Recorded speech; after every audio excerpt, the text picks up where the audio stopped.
oftentimes we think, oh, well, I'm not the expert on that, so I'll let the teacher take care of it, or I'll let the tutor help my child with that. But really, as parents, we play a really key role. When our kids come home from school or when they finish the school day, they're tired. And when they know they're coming home just to do more homework, it's really discouraging. I'm Nicole Holcomb, attorney by day and podcaster by night, a former educator, school counselor, and administrator, and mom to a 9-year-old daughter with dyslexia, who loves all things Harry Potter, Minecraft, and science. A few years ago, she was identified with dyslexia, and our life seemed to turn upside down for a while, quite literally. I created the Dyslexia Mom Life podcast to help you navigate the upside down journey of dyslexia. You got this. If you're wanting to thrive as a mom in this dyslexia journey, then you're in the right place. Let's get started. Hey friend, welcome to episode 44 of the Dyslexia Mom Life podcast. I'm your host, Nicole Holcomb, here to educate you on dyslexia and how to create strong families and thrive as a mom. Today, I'm chatting with Andra Harris. She's an educator, trained Barton tutor, author, and a mom who is also raising a daughter with dyslexia. We're going to be talking about how she was inspired to write a children's book about dyslexia for families to read aloud. The character, Magnificent Meg, is definitely magnificent and amazing. We'll have all of the links and all the things mentioned on the show notes page. I'll mention the link toward the end of the show today. I know it's hard to believe this is the last week of 2020, and I don't know about you, but I'm beyond thrilled to say goodbye to 2020. As we get near the end of 2020, I've had some really big goals for this show and really big goals for Dyslexia Mom Life. I'm actually finishing up a new course that I plan to release in 2021, the Dyslexia Battle Blueprint. It'll be in the new Dyslexia Parenting Academy. I can't wait to share all of that with you in 2021. But let's not wait any longer. Here she is, Andra Harris. All right, I'm so excited to welcome to the show today, Andra Harris. She is the author of Magnificent Meg. Welcome to the show. I'm so delighted to have you. Thank you so much. I'm happy to be here.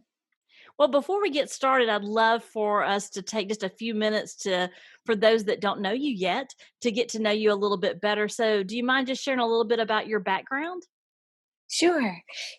I have always loved teaching. I love being in the classroom all day long with students.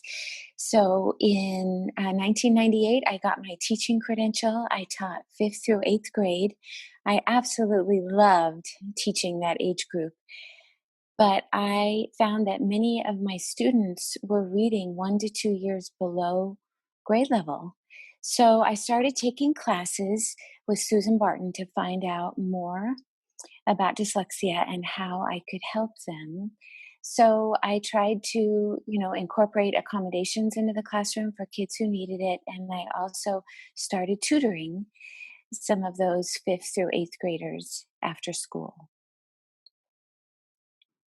And so you've been working with Barton for a number of years, right? Yes, for 16 years. Okay.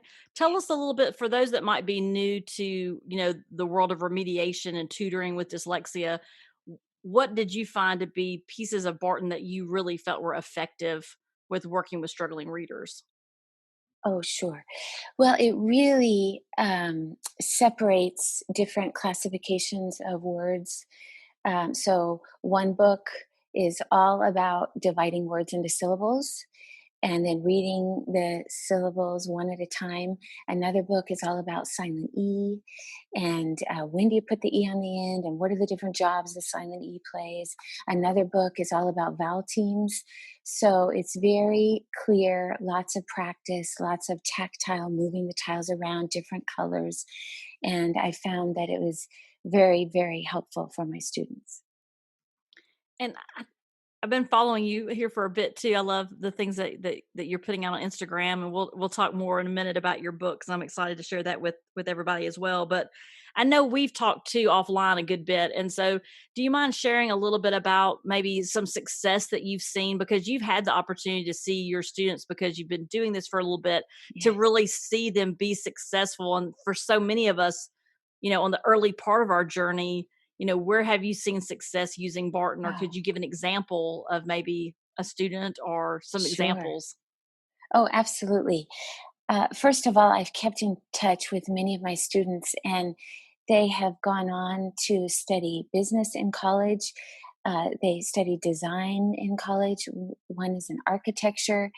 Uh, as I was tutoring them, I saw their confidence grow. I saw their grades improve. I wouldn't say that reading got easy, but the fact that they had more confidence, uh, they didn't give up. They began to enjoy school more. They did very well in high school, very well in college, and many of them are now very successful in their careers. So I'm just really, really proud of them. And it was wonderful to see those young kids who were not liking school, who had a lot of stress, who struggled with their self esteem. Um, you know, their chins began to lift up and they became different kids and they did really, really well. Many success stories. Hmm. Let's talk a little bit more personal, if you don't mind. I would love for you to share with us, your dyslexia journey, because you actually have your own mom story of, when this kind of made a different turn for you, and you began working inside your family with dyslexia. Sure. Yes. So I have two younger daughters, and when um, the oldest one, Maddie, was in kindergarten, she had the usual letter reversals. She struggled with sight words, but as we got on with kindergarten, it wasn't getting easier. And by the beginning of first grade, it was still really difficult. The automaticity of writing her letters just didn't come. There was a lot of guessing at words when reading.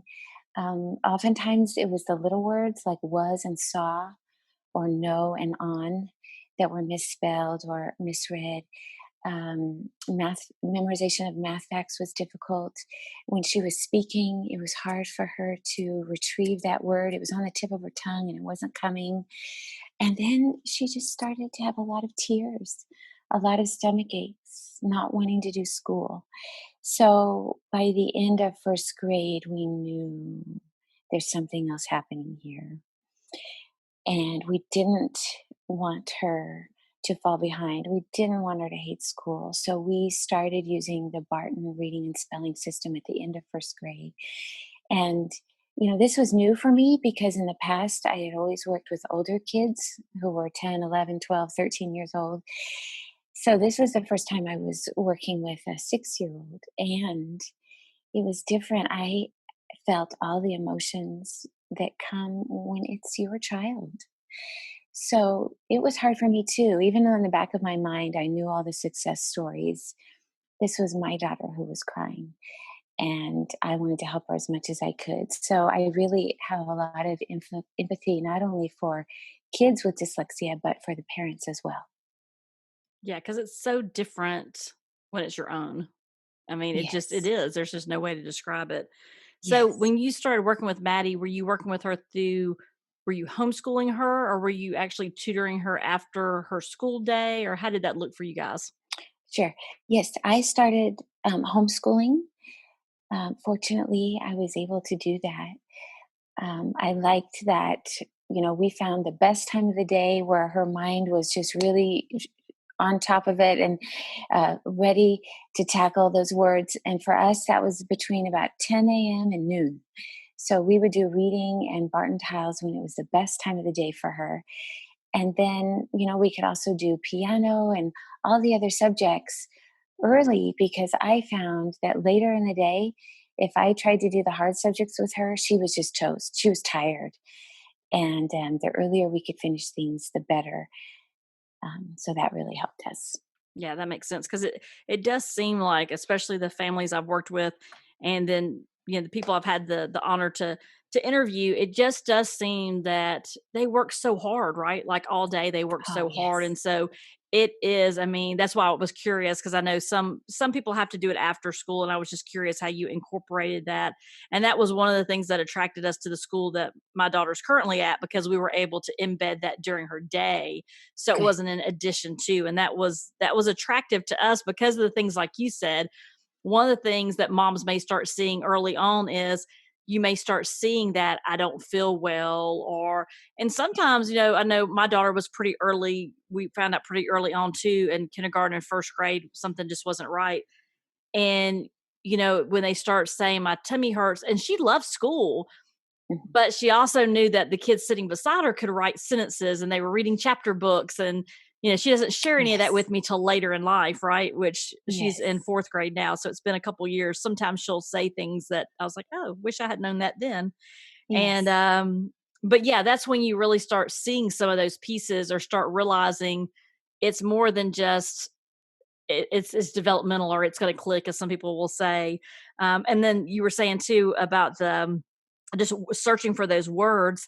I know with our daughter, even now she has a different little saying, but for a while she would say, "Hey, Mom, I need to ask you a question." And I thought, Mhm. why does she just ask me the question? I was thinking. And then we went through Atlanta speech school for some other, what's the word?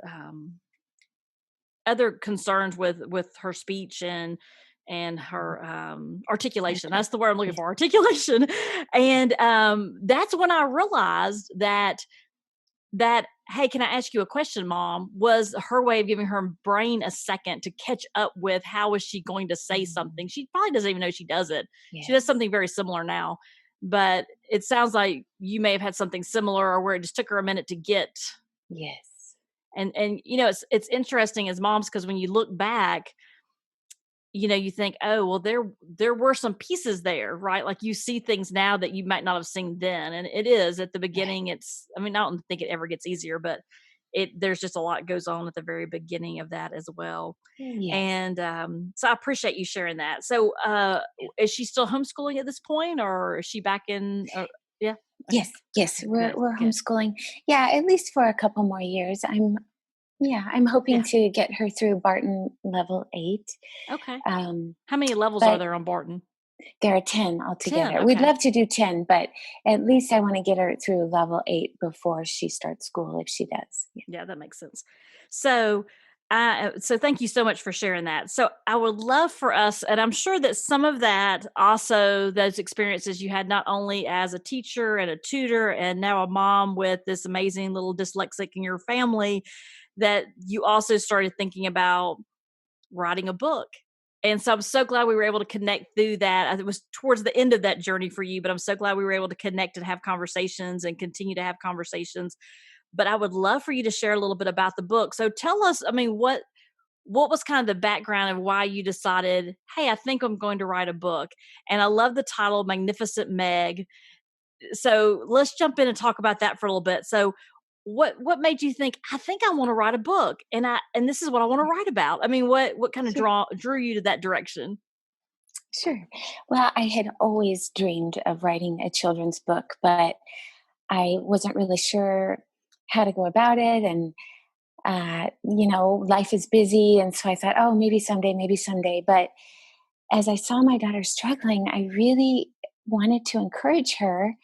And I thought, oh, I'd really love to write a really encouraging book with a lovable character that would show her that she's not alone, that would encourage her to be positive and not give up and really encourage her. So I just happened to mention to a friend, about my ideas. And she said, oh, well, I'm in a writer's group. Why don't you come?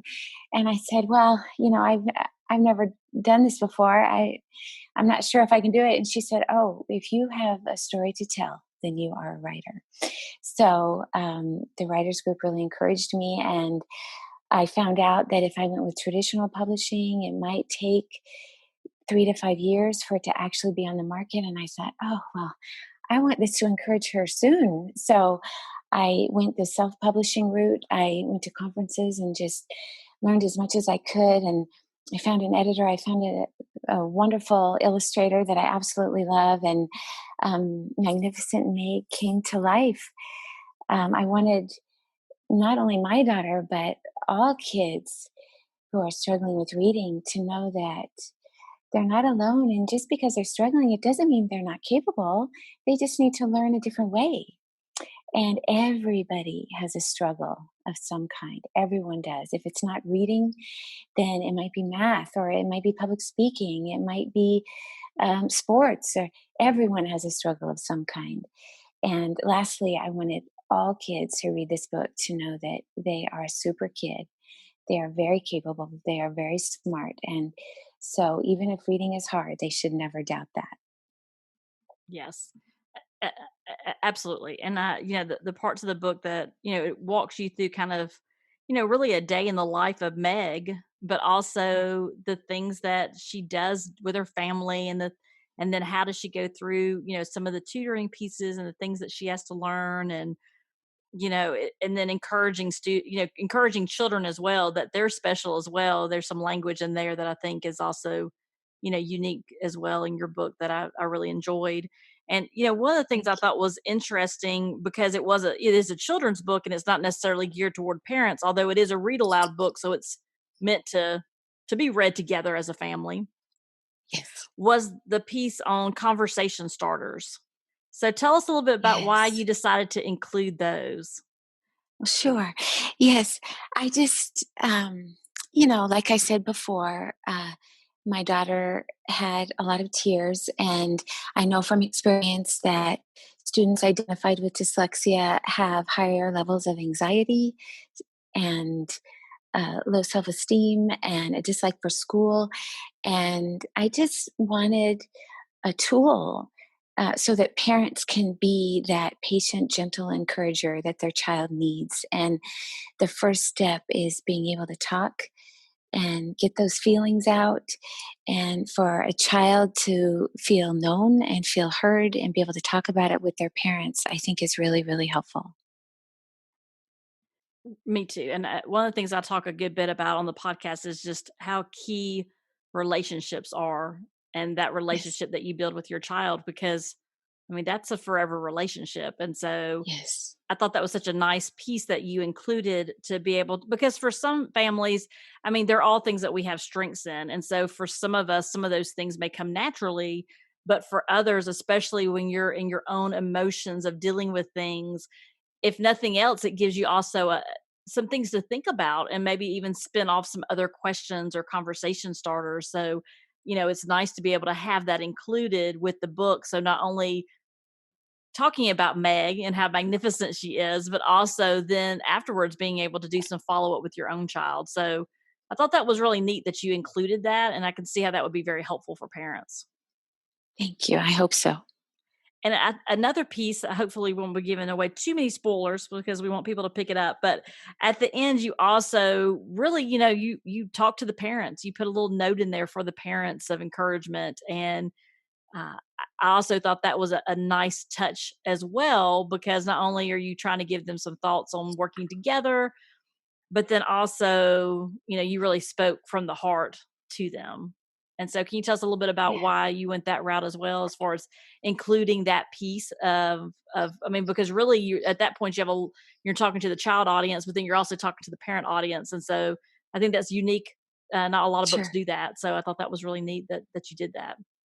Oh, well, thank you. Yes, I think we as parents, when we see our child struggle, it's really hard for us and we want to help. And if we don't know how to help, um, it can just be really hard on us and it can be frustrating. But the key is we don't want our kids to think we're frustrated with them. So I just wanted to give some helpful ideas to parents on how they can encourage their children. Oftentimes we think, oh, well, I'm not the expert on that, so I'll let the teacher take care of it, or I'll let the tutor help my child with that. But really, as parents, we play a really key role. When our kids come home from school or when they finish the school day, they're tired. And when they know they're coming home just to do more homework, it's really discouraging. And like I said before, they can have a lot of anxiety. So when we welcome them home with patience and with joy and encouragement and wanting to spend time with them, patience in helping them with their homework, even cuddling up on the couch with some hot chocolate to do reading. All of those things really lower the anxiety level. When a child is struggling with low self-esteem or stress, it's hard to learn. So you parents, you fill in the gap there. um, you play a really key role when the stress level comes down and a child knows, okay, I'm not alone. My parent's right here, or my grandparent or my guardian is right here to help me. It really, really can make it all the difference. Yes, I think sometimes we get so, I guess, in the middle of our day or the middle of the chaos that we forget to stop and think about we are the most important resource our child has, whomever that Yes. caregiver is. And so I just want moms to hear that you are important, the work you're doing is Yes. important, and just the fact that you're listening to us today, we know that you value, being a mom and wanting to do what's best for your child, as we all do. And so, I don't Yes. think we get enough pats on the back because, we do a lot of that invisible parenting, as they say, that lots of things that we do that no one really realizes that we're doing. And, it's nice for you to be able to give a note of encouragement. I think that's very nice that you included that. All right. So Thank you. I have one of the questions that I love to ask, which is, what is the best mom advice you've ever received? Oh, thank you. Well, I have been told, I didn't believe it at first, that um, I would blink and my children would be grown. And I'm beginning to see that that's true. I blinked and my 10-year-old is almost as tall as me. Actually, I blinked and she turned 10. So I think really the advice that I've been given to be intentional, and even if it's only 15 minutes of going out to help build that snowman, or even if it's only 15 minutes of rolling out cookie dough or reading a book aloud before bedtime, those intentional moments our kids will never forget. And so I want to have those every day. I love that every day. I Yes. love that. And two, though, I love, thank you so much for sharing that, because I think also we were talking about just the busyness of the day, even those little small pieces that seem small, it doesn't have to be a grand gesture. Although I will go to Disney anytime you want me to go. However, I love Disney. We love Universal, all those things. So, but two, I mean, when you were saying, being on the couch, like that's some of my favorite times of the day is when we're sitting on the couch, elbow to elbow, touching, reading, doing homework. Just those moments in the car on the way to school, having conversations. And, you know, I just want moms to realize those little pieces are so important too. And I'm so glad you pointed that out, that those little pieces that we have to be, because we could just listen to the radio and not talk to each other. But if we're intentional about our time, we need to capture all those little moments, because those pieces are when we can reassure, but also those are the things they're going to remember, like you said, right? So that's Yes. so nice. I appreciate you sharing that. So I'm absolutely going to put links in the show notes to your book and where they can pick up Magnificent Meg. I absolutely love that name. But where else could someone connect with you and follow your work? Oh, thank you. Sure. I'm at andraharris.com.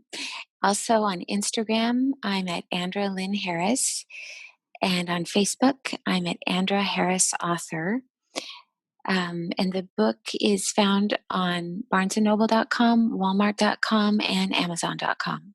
Yes, I got mine on Amazon because Amazon Prime is like my friend. It just comes right to the door. It's great right now. So, well, thank you so much for being on the show, and thank you so much for taking time to be with me today. It's been a delight to meet and talk to you again in person, so to speak. But it's been really nice to spend Thank some you. time with you today. So, thank you so much for being here. Thank you. You as well, and have a Merry Christmas. Thank you. All right. I hope you enjoyed my conversation with Andra today. Again, you can connect with Andra at www.andraharris.com. And we'll have all the links on the show notes page at dyslexiamomlife.com/episode 44. That's dyslexiamomlife.com/episode 44. Thank you so much for listening today. Please hit subscribe if you haven't already.